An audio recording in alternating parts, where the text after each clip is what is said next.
E aí, pessoal, vamos lá? Mais uma conversa de peso com o mestre Henrique. Satisfação imensa estar novamente com vocês. Cada podcast é um aprendizado para mim e espero que para vocês também, tá? Nossa ideia é sempre trazer um conteúdo, né, que vocês possam usar no seu dia a dia. Hoje temos um repertório muito grande de técnicos, de academias, de atletas, né? Todos conhecem vários ídolos. E muito bacana isso. Mas para que fosse possível esses atletas estarem hoje, né, com essa ascensão, com tudo isso, houve uma trilha muito grande a ser feita, né? E houve várias pessoas, vários atletas que fizeram essa trilha acontecer, né? Abrimos essa trilha e a mantivemos aberta, para que hoje vocês possam usufruir de tudo isso. E é bacana conhecer a história, tá? Porque se você não conhece a história, você não tem futuro. Então é muito, muito bom. Então, a cada episódio, a nossa ideia é trazer um atleta que fez parte do contexto da musculação, fez parte da história, tá? E outros temas também, abordaremos vários temas, né? Um tema bacana que eu achei muito assim é a musculação salvando vidas. Tá? Vai vir uma galera aqui que estão vivos graças ao nosso esporte. Mas isso é para o próximo episódio, né? Hoje aqui estamos trazendo mais um bodybuilder que fez parte, ainda faz parte, tá? Se alguém quiser confrontá-lo, mesmo não precisa ser nem na categoria dele, né? Para um overall, ele está sempre pronto. Tá? Esse atleta participou de vários campeonatos, mas vou deixar para que ele fale dos campeonatos todos que ele participou, né? Nosso grande amigo e atleta Marcos Lem. Fala, Henrique, boa tarde a todos. Para quem não sabe, né, Henrique, eu nasci na Nautilus, né? Sim, tive o prazer de tê-lo como atleta. Em 1987, aos 18 anos de idade, eu comecei a competir na Nautilus, a treinar, e eu tinha até o recibinho, Henrique, desse. Eu entrei recordação. Lá dia 14 de outubro de 1987. Caraca, boa memória, né? 18 anos de idade. O cara lembra até a data, que bom. Todo mundo menino, né? Eu, rapaz franzino. Eu já era acometido de uma doença chamada reumatismo, né? Não tem cura, mas é uma doença que me levava muitas vezes a ficar doente, né? Porque minha imunidade abaixava, a primeira coisa que inflamava era as amígdalas, então eu tinha que ficar tomando bezetacil direto e o médico me indicou a fazer um esporte. Sim. Tentei bola, chutei o chão, ranquei o dedão do pé. Fui fazer natação, não tinha resistência. Enfim, acabei dentro da Nautilus, lá eu nasci e fiquei na Nautilus um bom tempo. Jogamos vários campeonatos. Você lembra quando você estreou ou não? Você deve lembrar, né? Você lembrou até o dia que começou. Até o dia. Eu comecei a fazer a preparação em 93. 93. Inclusive foi o nosso amigo Adolfo quem falou baixinho, porque o pessoal lá na Nautilus era conhecido como baixinho. Mas o meu nome é Marcos Lem, galera. Marcos Lem, mas o baixinho tem o porquê, né? E aí o Adolfo falou assim, baixinho, você tem genética para ser bodybuilder, cara, que eu queria ser powerlift, né? Certo. Inclusive, eu acho que você deve lembrar que muitas vezes tinha um atleta que chamava Roberto lá, eu e ele, a gente treinava juntos, sempre às 2h30 da tarde.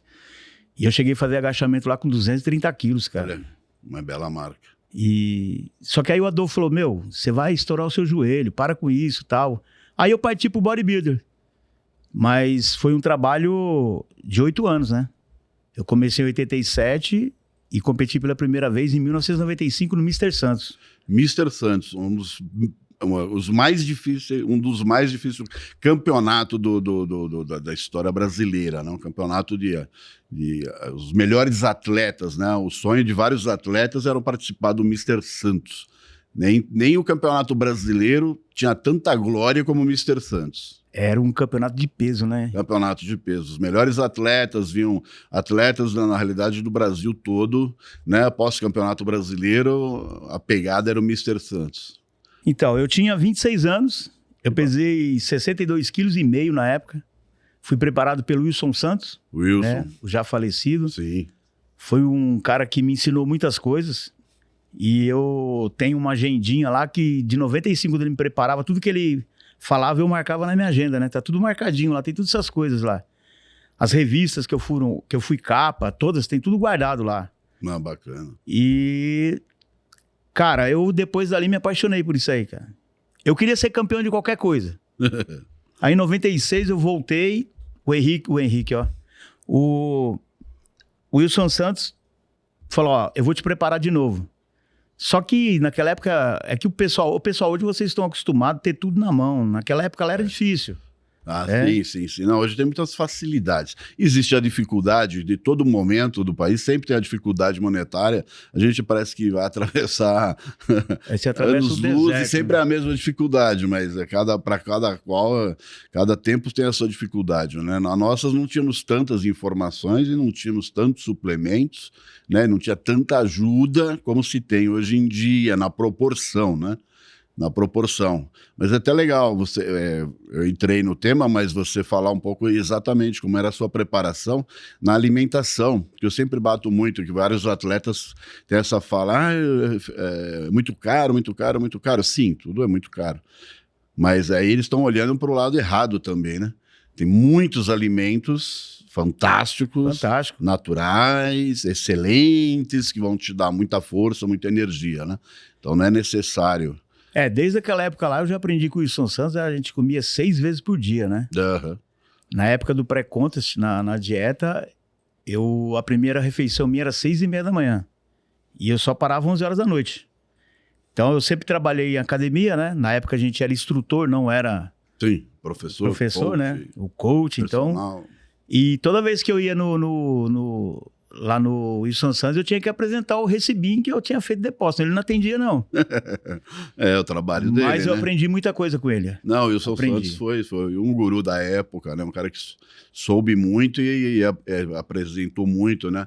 Um outro podcast que vai ser lançado agora com o Paulo Lima. O Paulo Lima também, né? O Wilson ajudou muito ele, né? No conhecimento, na preparação.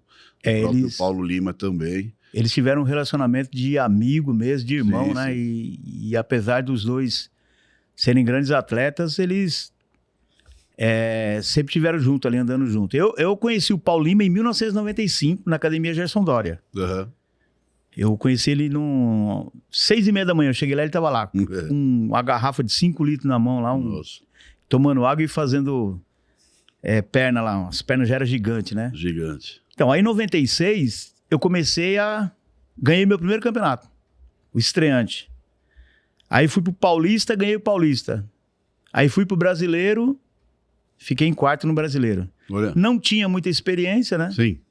Então, acabei não me classificando entre os 3. Tava difícil, porque era uma categoria até 65 quilos. Sim.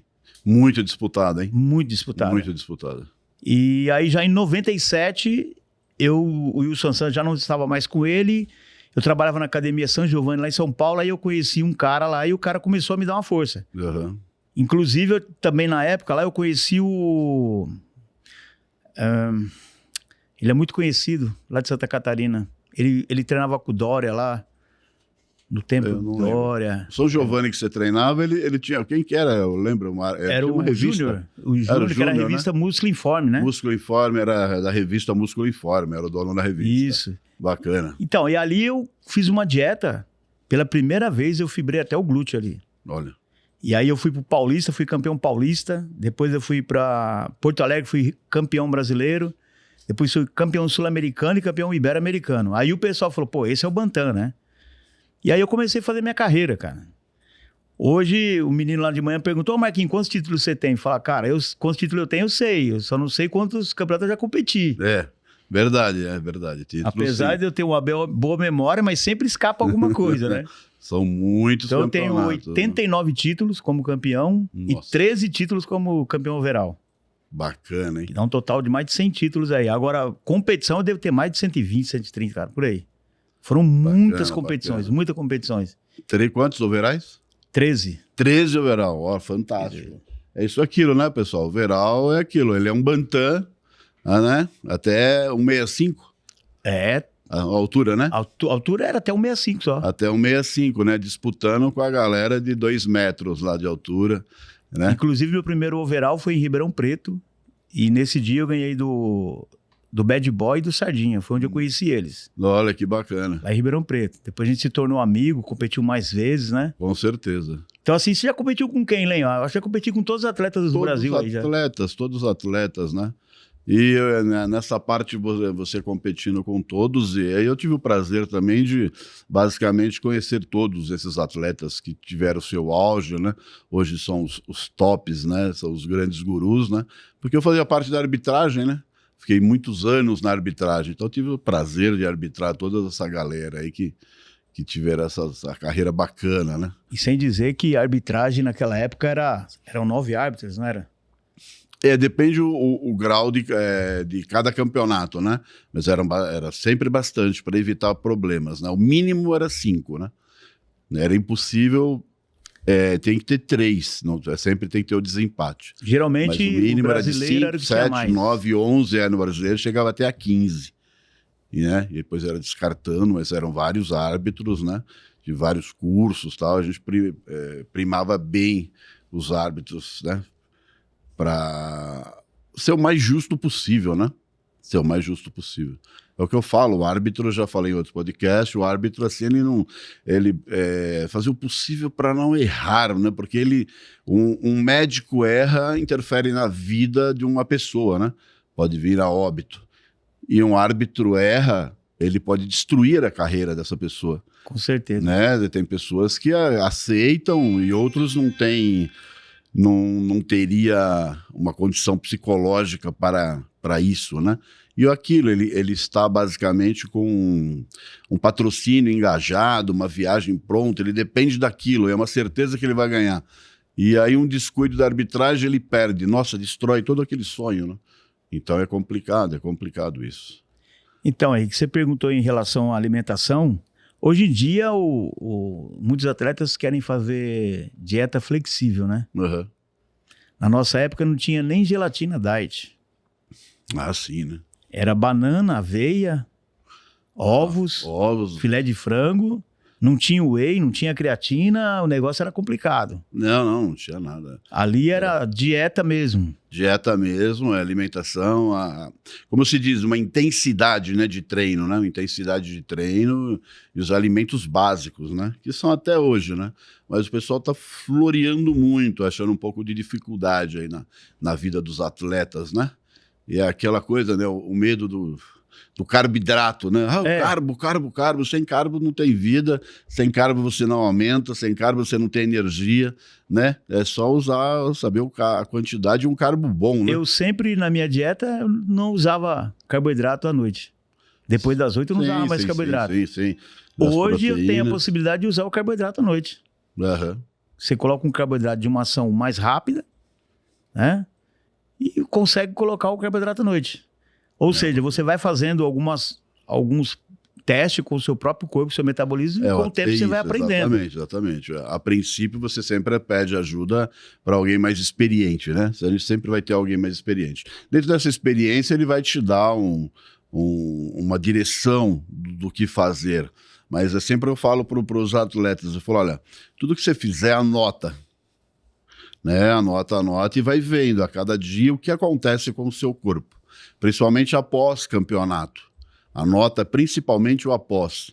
Aí você tá sem medo de comer, né? Aí você come. Depois de 2, 3 dias você tá muito melhor, muito mais seco, muito maior. Exatamente. Tá excelente. Fala, caramba, por que eu não estava assim? Estava com medo de comer. Né? Então você anota o que você comeu, a quantidade, o que você fez. Então, para o próximo campeonato, você sabe até onde você pode ir, tudo, né? Então você tem que se autoconhecer, não adianta terceirizar o problema, né? Em 2022, eu fui para o Rio de Janeiro pela BRAF, né, que é uma federação. Eu competi na categoria acima de 50 e até 70 quilos, ganhei as duas. Eu fui o único paulista que fui lá e desbanquei os carioca lá. Olha. Até o Gustavo, que é o presidente lá, ele falou assim, caramba, meu, você veio aqui, os caras estão tudo com medo de você aí. E na sexta-feira, Henrique, pra você ter uma ideia, eu comi 3,5 kg de arroz, cara. Ui. Sem sal. E só filé de tilápia, 100 gramas cada refeição. Eu comia de 3 em 3 horas. A última refeição minha foi 4 horas da manhã de sexta para o sábado. E aí o presidente tava comigo e falou assim, você tem certeza que isso aí vai dar certo? Deu, cara. Deu então, certo. assim, a gente antigamente tinha medo, porque você não conhecia. Sim. Então, quando você faz os testes, como você disse, você faz os testes com o seu corpo, você consegue entender até onde é possível você comer aquela quantidade de carboidrato. Porque eu ficava imaginando, como você disse, a gente tinha medo de comer, só que você tá sem sódio. Sim. Não tem como o seu peso subir. Se você comer o sal, você não vai tomar água. Ou seja, então você vai fazendo todos esses testes. E eu costumo, assim, sempre uma semana antes do campeonato, uma semana anterior a ele, eu faço um teste. Eu vou lá, zero sal, faço tudo para me ver como que eu fico. É o que eu sempre falo, né? Campeonatos é acertos e erros. Sim. Né? Então, muitas vezes o pessoal hoje já vai querer começar a competir já pleiteando. Todo mundo quer o primeiro lugar, mas nem todos vão ter. Mas você entra, se prepara para um campeonato sem esperar título, sem esperar nada. É conhecer seu corpo. Chega no seu limite, né? Faz tudo certinho, pós-campeonato, e vê a classificação independente de qual seja. Faça novamente. Acertos e erros. Vocês vão ver os grandes campeões, quantas vezes tiveram, nem se classificaram, quantas vezes tiveram em quarto, quinto ou sexto, e quantas vezes terceiro, quarto, quinto, né? E hoje são os tops, são o número 1. Entendeu? Mais acertos e erros, né? Então não é essa coisa de muito mimimi, não, frustradinho, não. Fica não. Vamos para frente, né? Sem exagero, e vamos trabalhar o básico, né? Sempre trabalhar o básico. Muitas vezes eu gosto de trabalhar sempre falar com o pessoal da Old School, assim, essa galera de vivência, sempre falar sobre a alimentação, né? Porque hoje em dia tem muito mito, criaram-se muitas coisas, né? Até por interesses econômicos, né? Então... eu tenho alguns alimentos, Henrique, que realmente para mim não funcionam nem em off e nem em dieta. Por exemplo, a minha mulher, ela tá em preparação, ela come mandioquinha, para mim não dá certo. Então, acertos e erros, você já experimentou com certeza, né? Já experimentei e não deu certo. Então. Aveia, para mim, hoje em dia, para fazer o carb up, não dá certo. Eu vi o Adolfo em 88, eu vi ele competindo em 88 e eu vi ele tomava Minofu. Sim. Direto no gargalo, e ele tomava maldestrina. Sim. No carb up, e ele secava. Eu já não consigo fazer essas coisas, entendeu? Então, assim, meus alimentos em off é um e em dieta é outro. Na dieta é a base de batata doce, a batata lavada, né, que seria inglesa, o arroz branco, clara de ovo, filé de frango. Hoje eu tenho a possibilidade de tomar whey, né? Nós temos essa oportunidade de tomar whey. Tem vários suplementos. Creatina, glutamina, uma cafeína. Então são coisas que você vai adicionando. Sim. Mas também são testes. Por exemplo, na última semana eu já tiro o whey. Também. E eu fico só no alimento sólido mesmo. A base do alimento mesmo. E continuo só com a creatina e glutamina. Então, assim, você vai fazendo os testes e esses meninos novos vêm me perguntar: ô tiozão, me chama de tiozão, ainda tem que aguentar isso ainda, né? Chama de tiozão. Ainda bem. Ô tiozão. Logo vai ser vovô. Será? Seria bom ser avô, né? Logo é vovô. E aí, vozão? Tá bom demais, mano. O importante é estar lá, né? Tá no meio da galera. E a molecada hoje não pode ter pressa, né, Henrique? Esse aqui é o difícil, meu amigo. Aí você tocou num ponto básico, né? Pô, foram 8 anos treinando para competir a primeira vez. O celular, ele clica, já tem a informação. Ele clica, se você demorar 2 segundos, ele põe interrogação. Falou, meu, retardado, mano. Nem deu tempo de ler, ele já tá pondo interrogação, que é a resposta. Se eles pudessem voltar ao tempo, e lá na Náutica nos anos 90... Nossa, essa pressa é o que atrapalha a condição física deles, né? Tudo é tempo ao tempo, né? Tudo é tempo ao tempo, não tem como. Recentemente eu coloquei no meu Instagram lá o Edson Prado falando sobre mim. Sim, eu vi, bacana. Eu conheci o Edson Prado lá em 92, lá na academia. O Edson Prado tinha uns 19 anos, ele era júnior. Sim. Ele já era um gigante. Então, se essa molecada pudesse voltar ao tempo para poder ver como os old schools treinavam na época. Sim. Era 6 vezes por semana de treino, só descansava o domingo. Treinava bravamente, né? Horas e horas. Ficava 2 horas dentro da academia treinando, entendeu? Aí parava, comia e continuava treinando, né? Então, assim, hoje o pessoal tem pressa. Eles querem encurtar o caminho e tomar atalhos. Isso não existe. Não dá. O músculo tem um tempo, isso a parte de fisiologia, a parte da ciência comprova quantos quilos de massa magra ao ano ele adquira, independente do milagre que ele faça, entendeu? Então não tem um milagre, é tempo. Exatamente. É só tempo ao tempo que vai fazer com que ele atinja a melhor performance, a melhor simetria, proporção, volume. Caraca, mano, ganhei 20 quilos em um mês. Tá, parabéns. Vai ter que batalhar para tirar depois. Né? E desses 20 vai ficar uns 3, né? Entendeu? Só tá inchadão, né, mano? Tem água subcutânea. E gordura, mas não tem como 20 quilos. Então, tem muita informação. Mas o grande problema é o tempo mesmo. O pessoal tem que entender que o tempo é o seu aliado, não é seu inimigo, né? Tem que aprender a aliar isso. Mas em tudo, né? Em tudo na vida, né? Em tudo. Ele vai fazer uma faculdade há 4 anos, 5 anos. Então, ele vai desenvolver o físico dele também. Todo mundo tem esse tempo para desenvolver. Não, mas bacana. Mas eu acho que nós temos algumas imagens do Marcos Lehner. Temos aqui, pessoal? Olha aí, ó. Ô, bonitão. Olha lá, o meninão, camarada. De quando é isso? Cabelinho preto, 2013 aí. Falei, a memória é boa? Olha lá, bonitão, hein? E nesse dia aí, Henrique, estreava hoje um dos caras que... Hoje ele é um ícone aí, cara. Um cara... Ele estreou nesse dia, ele tava junto com o Júlio Balestrin. E aí eu pesava 70 quilos, né? Perna. Categoria sênior até 70 quilos. 70 quilos. E aí eu tô homenageando minha esposa aí. Bacana. Regina. E esse atleta, nesse dia, ele perdeu pra mim e ele chorou pra caramba. E hoje o cara é um 212. Eu fui na feira lá do Mr. Olímpia e eu fiquei... Parecia uma criança perto dele. Esse dia aí o Fabrício Moreira perdeu pra mim nesse campeonato aí, cara. Olha só. Foi o primeiro campeonato dele. Até mandar um abraço. Abraço, Fabrício. E... Tava muito bem aí, né? Campeonato... Bacana. IFBB, né? IFBB. Hoje... A IFBB, ela não tem uma expressão tão grande como... No ano passado, né? Isso, mas foi um campeonato muito bacana. Campeonatinho bem programado. Aí era o Fernando Marques, que era o presidente da federação na época. Tá, o Fernando. Hoje ele tá lá na Black School, né? Fiz um podcast lá com ele também na Black School. Bacana.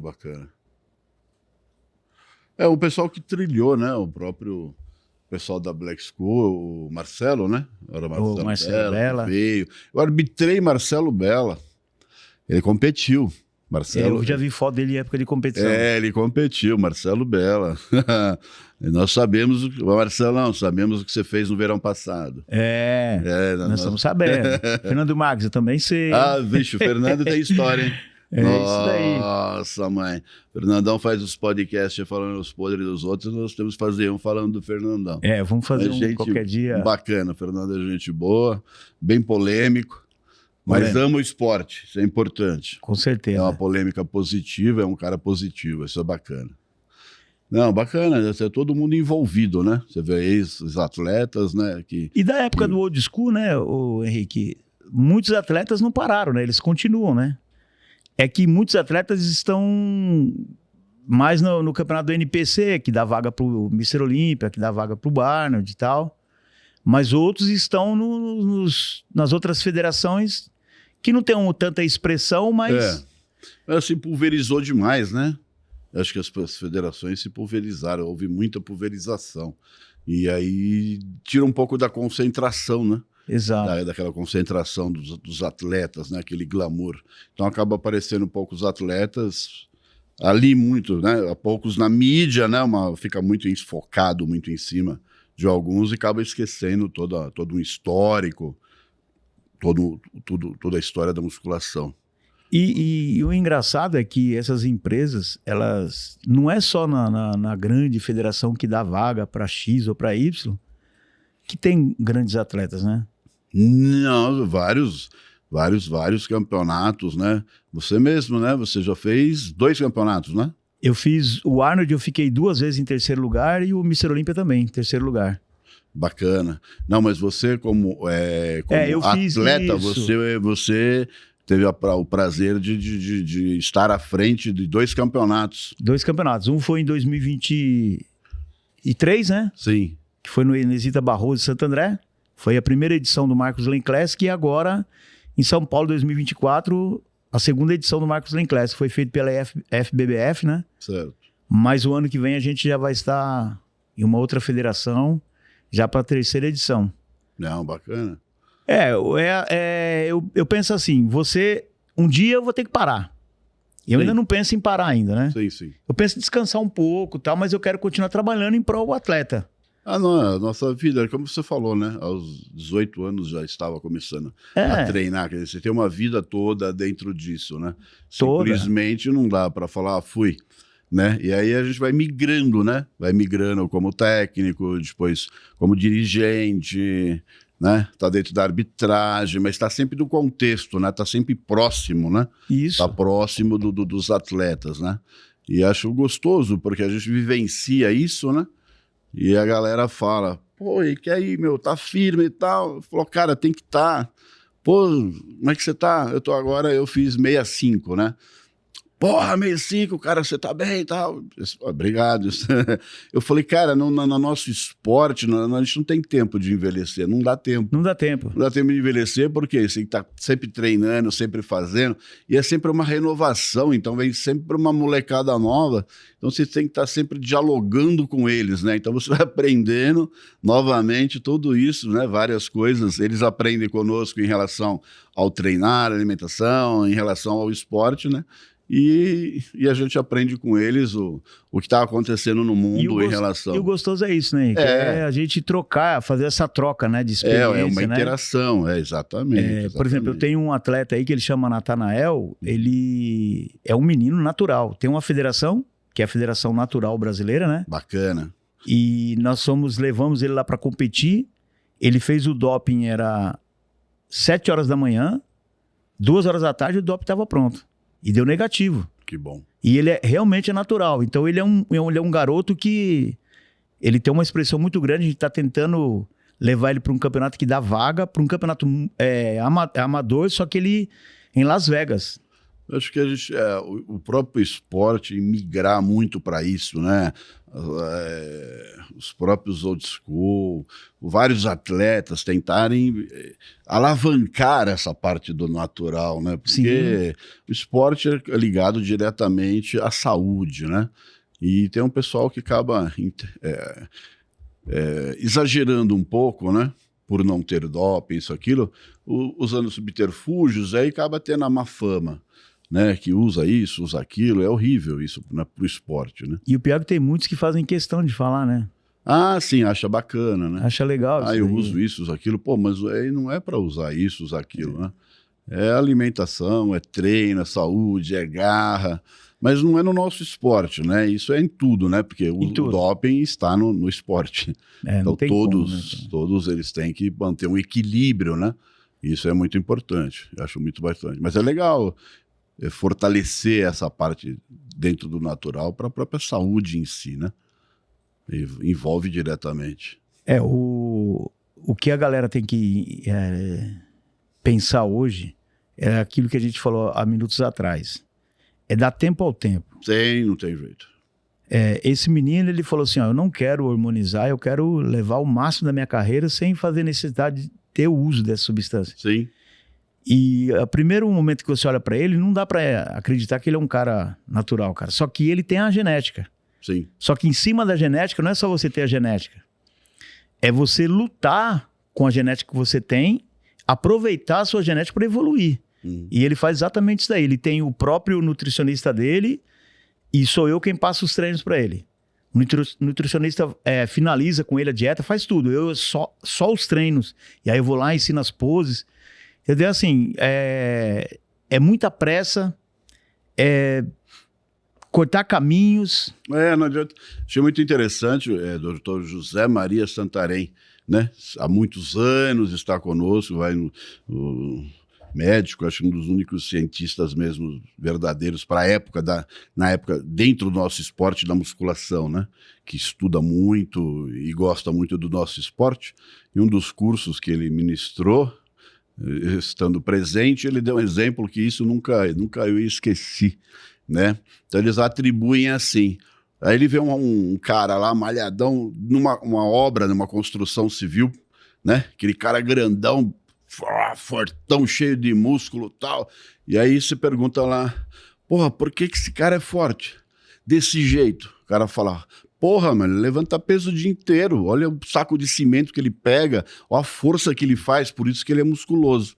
Aí você pega aquele mesmo cara, não vamos nem trocar a pessoa, você pega a mesma pessoa, põe dentro de uma academia e fala, porra, por que esse cara é forte? Ah, toma bomba. Exato. Quer dizer, porra, na construção ele construiu músculos porque ele pegou peso.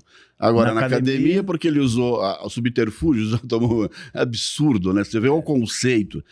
Nossa, isso é terrível. Isso Ou seja, você é avaliado pela imagem, né? Então, uma imagem distorcida, um contexto social, mas infelizmente que o próprio atleta faz, né? Ele faz, como você falou, tem alguns que têm orgulho. Ah, eu fiz isso, fiz aquilo. Meu, esse é o problema. Você não generalize, né? Agora é generalizado. Ah, aqui ele usa, todo mundo usa, todo mundo faz. E a gente conhece vários atletas, a própria genética, o que favorece, né? Atletas fantásticos que já apareceram, né? Que nós conhecemos, que já vimos. Uma coisa assim impressionante. Né? Como eu te disse lá em 2001, quando eu ganhei do Sardinho do Bad Boy, foi interessante aquele dia, porque o Eugênio Koprovski, ele pegou os atletas, isso foi dia 8 de setembro de 2001. O Eugênio, ele alugou uma van, e essa van ia levar a gente até Ribeirão Preto. Sim. Só que o Rodrigo Koprovski foi junto, o Eugênio não foi. E me chamaram, você quer ir, Len? Falei, vou. Eu tinha acabado de ser campeão do Grand Prix, 2001. Grand Prix, bacana esses Grand Prix. Inclusive, Henrique, olha como a memória é boa, galera. Vai vendo aí, ó. Além de história, você ter amigo é bacana. Eu era patrocinado pela Neonutri. Neonutri. E a Neonutri, o campeão, ele levava R$ 1.600. Cara, 2001 era mó grana isso daí. Sim. E eu peguei o cheque e depositei na sua conta. É mesmo? Porque eu não tinha conta. Eu não tinha conta. E aí eu esqueci. Eu te paguei, né? Pagou. Ah, então tá bom. E eu esqueci desse detalhe, Henrique. E fui para esse campeonato. Como o Eugênio havia convocado, eu imaginei que a federação ia pagar tudo, né? Sim. Lá vou eu com a minha bolsinha, com as minhas marmitinhas. Eu cheguei lá, não tinha tinta e nem dinheiro para pagar a inscrição. Gente, olha só as coisas que o Old School passava. Porque não era época de pagamento. Ah, sim, sim, sim. E eu estava convocado. Você que foi convocado, que o pessoal, eles estavam pagando para aquela equipe, né? Você foi como um extra. Geralmente, ele pagava tudo. A gente chegava no hotel, tinha comida, tinha tudo naquela época. Era uma coisa muito boa. Aí eu cheguei lá, Henrique, com a maior cara de pau, lá era R$35 de inscrição, não tinha dinheiro. Aí tava o Neno. Sim. Aí falou, o Rodrigo falou, a gente não vai pagar, além, porque a gente tem R$100 para cada campeão aí da categoria. Aí eu perguntei quem era o cara que fazia o evento. Era o Vladimir, que era um rapaz de lá. Eu chamei ele e falei, Vladimir, eu tô assim, cara, não tem dinheiro e tal. Pô, como é que você vai pro campeonato sem dinheiro, cara? Falei, nem tinta eu tenho, meu. Seguinte, deixa eu competir aí, se eu ganhar, você já desconto. Sim. Ele falou, mas como você ganhar? Deixa eu ver como é que você tá. Aí tinha um lugar pra pesar, eu entrei. Quando eu fiquei só de sumo, ele olhou e falou, meu, você é doido, velho. Não pode competir aí. Henrique, aí não tinha tinta, e pra arrumar tinta? Aí nós pegamos, misturamos mercúrio com um pouco de iodo, óleo e uma borra de café lá, cara. Nossa Senhora. Coamos o negócio lá e passei no corpo e fui campeão overall. Então dava R$900 no overall, mais 100 na categoria. Eu ganhei os 1.000. Olha lá, já abateu tudo e ainda foi... Então assim, eu diante das dificuldades, eu nunca... parei. Não, exatamente. Você tem uma dificuldade, vamos enfrentá-la, né? E tá certo. Aí logo quando eu voltei já com uma graninha, né? E aí, na segunda-feira, eu lembro até hoje, você chegou e falou, Baixinho, seu dinheiro já tá na conta lá, tal. Aí você trouxe dinheiro pra mim. Depois disso eu fui campeão brasileiro, depois eu fui campeão da Copa do Brasil, que o Pagnânio, né? Falecido Pagnânio fazia. Também fui campeão lá da Copa do Brasil. Foi um ano assim, lá ganhei mais R$1.000 também. Quer dizer, foi um ano assim que teve teve uma remuneração bacana aquele ano, porque apesar do valor, na época, o dinheiro tinha um valor maior, Tinha um valor maior em relação, né? E não eram esses custos, né, absurdos de hoje, né? Não era. Hoje os custos... E você que acompanha o esporte e tal, o que você vê em relação às federações de passado e as federações de agora? Então, Henrique, hoje as federações, elas adicionaram mais categorias, né? Sim, na realidade. Muitas, né? Adicionaram muitas categorias para dar mais chance para os atletas. Isso eu acho uma coisa bacana. Sim. Porque tem atletas que... não sei se você lembra, tinha culturismo clássico. Também. Que era aquele entre o bodybuilder e o cara que era um fitness ali, que não podia ter muito peso, tal, mais esguio. Então, tinha essa categoria. Depois tinha a categoria bodybuilder feminina e tinha a fitness e a body fitness. Aí depois colocaram a figure. Sim. Então, assim, eles foram colocando categorias para cada atleta e se adequando. Isso eu achei muito bacana. Abriu-se um leque, né? Isso. Dando oportunidade para várias pessoas que no contexto falaram, não dá para mim competir. Ele falou, pô, dá. Essa categoria exige até aqui. Isso. Né? Então eu posso me adequar a isso. Quer dizer, nessa parte nessa parte sim. Mas ela não, eu acho que ela não remunera, você falando o passado, as pessoas não têm tanto ganho. Não tem mais. Como no passado, né? Eu lembro que o Paulo Lima foi um campeonato na Bahia, ele ganhou uma moto e um carro zero. Lembro disso também. Ele ganhou na moto na categoria e um carro no overall. Inclusive ele nem trouxe, né? Vendeu tudo lá. Ele vendeu lá mesmo e já... Falou pro cara, quanto que você me dá e veio embora. Foi um campeonato polêmico aqui lá, hein? Na época tinha o negão lá, como é que é o nome dele? O Miguel de Jesus ficou bravo. Porque perdeu do Paulo Lima. Mas o Paulo Lima né? Ele é um cara que ele bem preparado, é difícil. É difícil. Bater ele, né, cara? Aquela coisa, não tinha um gigantismo de um Miguel, né? O Miguel é enorme, mas o Paulo Lima, dentro do tamanho dele, a proporção, simetria, volume, sempre teve volume, né? Uma excelente definição e proporção, simetria, quer dizer, ele se enquadrava em tudo, né? Então era complicado, né? E hoje as federações não renumeram, né, Henrique? Na realidade é isso, a gente não vê muito isso, né? Eles vamos ver assim, te dão uma oportunidade, você vai se tornar um profissional. Tá, e depois do pró? Então, muitas pessoas me perguntam por que eu não pego o meu pró. E depois? Então, mas veja bem, Henrique, você disse que você tem 65, eu vou fazer 55. Você imagina eu com um cara que, quando eu tô preparado, desidratado, eu peso 70,5 quilos no máximo. Imagina eu vou lá, pego um pró, e aí desse pró depois eu vou competir aonde? Então, esse é o grande problema. Eu vou competir com quem? Você tem que criar uma estrutura, né? É que nem nós falamos, assim, a nível de profissional. Isso é questão de opinião, tem várias opiniões e cada um tem o direito de dar a sua opinião, de repente, né? Você dá uma opinião, outro dá outra, sai alguma coisa positiva, né?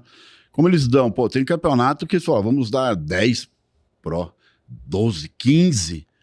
Pô, e o ano que vem esses atletas fazem o quê? Como que eles vão para o Mundial? Como que eles vão? Então, na minha opinião, devia ser um pouquinho, valorizar um pouco mais, fazer não daria o pró direto. Você se classificou para um Grand Prix. Exato. Para ganhar o pró.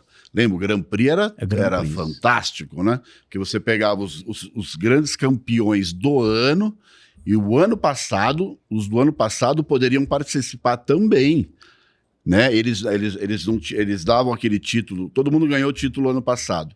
Então, para que esses mesmos compitam e você não forme outros, então eles davam a vaga do ano passado e o deste ano. Então, nós tínhamos 2 campeões para disputar, né? Então valorizava.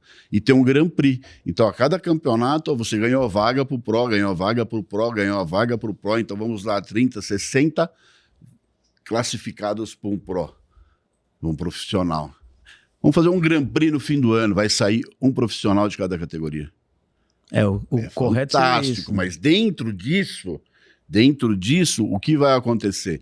Você sendo o campeão, você vai ter um patrocínio da parte da suplementação, né? Vai ter um patrocínio na parte de vestimenta, vai ter um patrocínio na alimentação, tá? Você vai ter até um patrocínio para você se manter, você treinando como um atleta.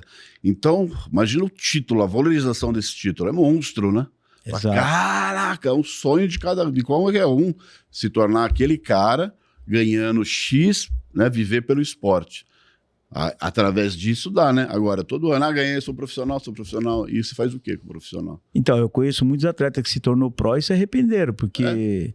Imagina, Henrique, eu com essa idade, eu vou entrar com 212. Não, é terrível. Eu vou competir com um cara de 90 quilos. Então, mas independente da idade, se você não tiver ninguém por trás...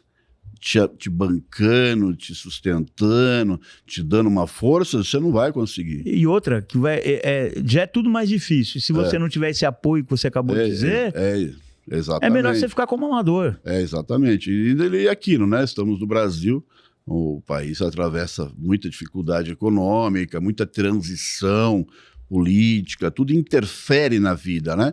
E a gente está competindo, tudo bem que o mundo está complicado, mas tem vários países que estão muita estabilidade. Muita estabilidade, né? Então, o camarada vai tomar um pote de whey, mas para ele custa $30, ele ganha 3, 4 mil dólares. Não é nada. Não é? O nosso pote de whey, um bacana, é 200, 300, 400 reais, e o salário mínimo é $1.400. Quer dizer, não dá. É doideira, né? Então teria que ser 10, 15 reais um whey protein. Na proporção, difícil. Aí ficaria fácil, né? Então a gente tem essa dificuldade, né? Bate de frente para os atletas. Me perguntaram porque eu não torno pró exatamente por causa disso. Não, então, mas você teria que se tornar pró, mas ter algo por trás te resguardando, né? Exatamente. Algo por trás te resguardando em cima disso e tal. Amanda, acho que nós jogamos algumas perguntas, né? Tem algumas perguntas que o pessoal... Vamos ver aqui. Jefferson Moraes Melo. Fala, Henrique. Opa! Discopatia discal. Devo evitar alguns exercícios de carga? Meu amigo, como você disse, você já tem, né? Então, o que é a discopatia discal? Ela não é um problema, ela vai te causar um problema, porque essa discopatia discal nada mais é o que? Ela é uma deformidade no seu disco, na vértebra, né? Ele é um pouquinho mais, não é tão arredondado, o espaçamento entre as vértebras, as vértebras não são tão boas, ela tem uma pequena deformidade, e isso, com o tempo, pode lhe causar alguma coisa. Né? Então não tem problema não, é tudo a questão de uma evolução gradativa, como em tudo. Mesmo que você não tenha nada, a evolução deve ser, você já sabe que tem, então um pouquinho mais reservado, né? Trabalhar bastante exercícios de muita contração, bastante alongamento, né? Contrações e cargas progressivas, né? É uma coisa assim que você vai progredindo e sem nada ofensivo, aquela sobrecarga, né? Não pode colocar muito peso axial também, né? Eu sei que já tenho alguma coisa, aí já vou meter lá 200 de agachamento. Não, eu vou progressivo, posso até chegar nos 200, mas se eu levasse 1 ano, eu vou levar 3 anos, né? Mas pode mandar pau, amigão. Dentro de um contexto, né? De um bom senso, pode ir treinando naturalmente, faça a sua evolução gradativa. Eu acho que não tem restrições. A restrição é a agressividade. Tire a agressividade do movimento. Próximo seria Alexandre. Dicas para desenvolver ombros sendo natural. Mas tanto faz, né? Se é natural ou não é natural. Ombro é ombro. Ombro é fazer muito ombro, meu amigo. Os melhores é desenvolvimento e lateral, né, Marcos? Um desenvolvimento com halteres, desenvolvimento frontal com a barra. Todos. Elevação lateral pode ser no cabo, com os halteres livres. Muita. Dá uma ênfase bacana, né? Não precisa colocar tantos exercícios, né? Mas se você, que nem o Marcos falou, fazer uma variação de desenvolvimentos, né? E muita variação de lateral e bastante séries, né? Pelo menos... Né, como você vai ficar entre desenvolvimentos e exercícios laterais, de 6 séries a 8 séries de desenvolvimento, até umas 8 de laterais, tá bom. né? Pode fazer séries aí de 10 até 12 repetições, né? E bastante, né? Repetições e com bastante séries, né? Mais séries, mas tem uma repetição, né? E mais séries. Bora lá. Renan. Não soube nem qual é a melhor estratégia para ver mais panturrilhas. Panturrilhas sempre é quem tem, quem não tem, vai ralar, né? Tem que ralar bastante. A opinião é sempre dar estímulos diferentes, tá? Muitas vezes eu pergunto lá pro pessoal, você está fazendo quanto? Eu faço 4 de 12. Falei, bacana, então hoje vamos fazer 4 de 50. No outro dia não anda. Porque eu tô acostumado a só carga, então não é só carga, você tem que dar estímulos diferentes, tá? É o que nem eu sempre baseio, eu falo, pode ver corredor de 100 metros, as panturrilhas são gigantescas, porque ele tem estímulo rápido e muita explosão. Muita explosão e muitas coisas, né? Então faça muita variação na panturrilha, tá? Um dia sobrecarga, bem pesado, no outro dia muitas repetições. Teve uma vez que eu mesmo fiz 4 de 100. Nossa. 100 repetições, 3 dias para andar, não conseguia. E o que ele pode fazer também, Henrique, é sempre tirar um dia da semana, ele fazer a panturrilha usando dois estímulos diferentes. Travou e dá um estímulo a mais. Contrai ela. Contraiu, contrai novamente. Sempre segurando um segundo. Também, ele vai usar menos peso. Sim, menos peso. E pode fazer bastante repetições. Muita contração. Então, estímulos, né? Procurar variações, né? Não ficar, não tem uma formulazinha. Procurar variações. Muitas repetições, carga, o que você falou, né? Estímulo em cima de estímulos. É isso aí, meu. Pode muito ralar e pode até fazer 3 vezes na semana. Não tem problema, não. Tem mais alguma? 54. É meninão. José Maria Campos. Voltei a fazer academia, treinando na Náutico, 85, camarada, caramba. Que legal, a 2001, no Luiz Pinto Flacker, lá, no Galpãozão. Aí ele parou, Henrique. Parou, Henrique. Amigão, tem que voltar, mano. Você tá no 54, você tava lá, quando você tava lá, inicialmente você queria ficar mais bonitão, peitudinho, braçudão. Agora você quer saúde, deixar a coluna ereta, né? Pô, ele começou em 85, era menininho. Dor no joelho. Agora vamos fazer pra saúde lá. Vamos lá, hein, José Maria? Eu vou te aguardar lá para uns treinos. Com os melhores momentos. Pô, teve momentos bons, hein? Vários momentos, né? A gente sempre, os melhores momentos é sempre aquilo, né? Em cima dos palcos, né? Lá e preparando o atleta, e o atleta lá e levantando os troféus. Um dos melhores momentos, Henrique, pra mim lá foi quando você sempre usou da verdade, né? Você era árbitro. Sim. Árbitro central, era diretor de árbitro. Então, no Grand Prix de 2001 que eu comentei aqui, você me disse assim, eu te dei 2º lugar. Porque eu achei que o Romenildo, que é um atleta da Bahia, ele estava um pouquinho melhor que você. Então, assim, esses momentos são momentos legais. Por quê? Porque você, apesar de ser meu amigo, que a gente era amigo já, você mostrou pra mim que eu tinha que melhorar. Sim, sim. Então, assim, são muitos momentos. Fora as brincadeiras na Náutica, o seu pai pegando nosso pé pra gente guardar os pesos. Sempre, né? Momentos bons. Bacana. Tem vários momentos, né? Bacana. Mestre, sou treino pesado, costa e outro dia peito, na mesma forma, trabalhar na recuperação. É sempre assim, né? Você pode treinar, você treinou pesado, tá arrebentado. Tudo vai de como você está se sentindo, como você sente sua articulação, tá? As costas estão muito pesadas, aí você vai treinar peito, mas você sente que está interferindo demais, eu pularia, né? Eu iria para um bíceps, um tríceps, ou faria a perna, deixaria dar uma recuperada.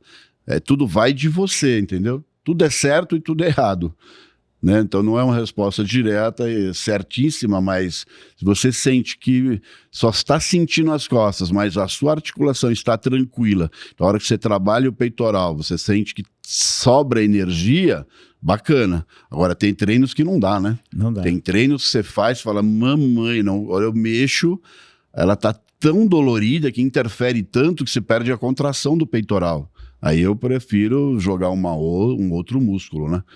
Vou para uma outra articulação. Os meus treinos de perna são mais intensos. Uhum. Né?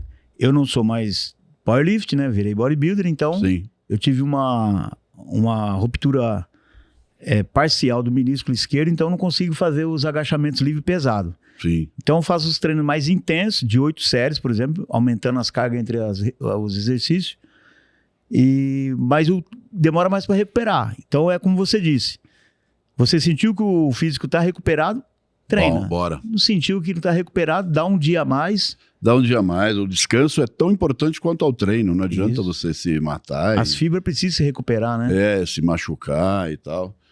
Por hoje ficamos já algumas dúvidas, mas é legal.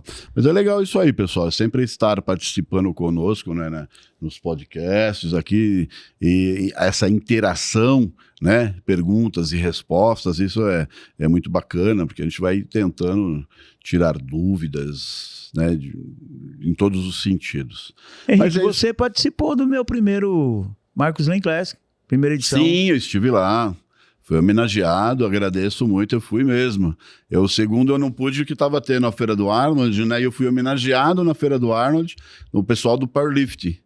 Pô, legal, eu acabei saindo muito tarde, eu falei, eu saí cedo, mas saí tarde, ainda fui com o pessoal. Eu falei, nossa, e foi bem no sábado, né? Dia 6, foi no né? Sabadão, dia 6. Sabadão, dia 6, teve o seu campeonato, eu não esqueci não. Eu falei, putz, não vai dar. O ano que vem nós estamos pensando em fazer uma semana depois ou 15 dias depois. Tem que tomar cuidado com as datas, né? Tomar cuidado com as datas. Como a gente estava dizendo que tem muitas federações, então você tem que ficar ligado no calendário deles para você o calendário para tentar adequar para que seja bom para a federação e seja bom para os atletas, que é mais um campeonato que ele pode participar, testar o físico dele, né? Esse ano foi um sucesso lá, viu? Até convido o pessoal aí para o ano que vem, provavelmente vai ser em março também, sempre nessa data. Eu vou convidar todo mundo para ir lá, para estar junto com a gente lá. Não, bacana, na época você dá um alô, a gente faz aqui, faz umas chamadas. Inclusive, teve um empresário, ele não quer que eu diga o nome, né? Uhum. Ele deu uma grana, ele fez um Pix para minha conta e eu dei R$500 pro campeão overall do bodybuilder e R$500 pro overall do Classic, cara. Não, bacana. Isso aí já incentivou a galera, entendeu? Não, é sempre assim, né? Tudo que tá entrando, isso aí vai custeando, né? O melhor custo teve R$500. Tudo é custo, né? Tudo que puder amenizar e tal. Quem tiver interessado depois é só entrar em contato com a gente aí, o meu Instagram, Marcos Lane, Marcos Lane, é só entrar lá e me chamar no direct, lá que eu respondo. Bacana, pessoal. É isso aí, ó. Tem acesso direto aí ao Marcos. Precisar, pode entrar em contato. Então, nós vamos estar aqui encerrando. Eu quero agradecer aqui, dando a mão para o meu amigo.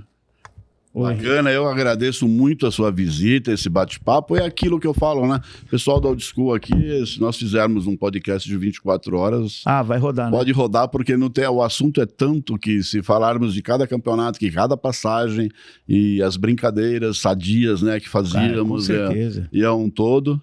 A Nautilus era uma família, na realidade. Ainda é uma família grande, todo mundo se conhece, todo mundo se gosta, é bacana isso. Bom, eu que agradeço, Henrique, agradeço pela oportunidade, agradecer quem esteve com a gente aí, quem fez as perguntinhas. E é só entrar lá no meu Instagram que eu respondo, sou eu mesmo quem respondo, eu ainda não tenho milhões de seguidores, não. Não, mas deve continuar falando, então. Né? Então, bacana, pessoal, estamos aqui dando encerramento a mais esse podcast. Uma conversa de peso aqui com o mestre Henrique. Agradeço de coração, espero que tenham gostado, né? E estaremos sempre aí com vocês. Grande abraço.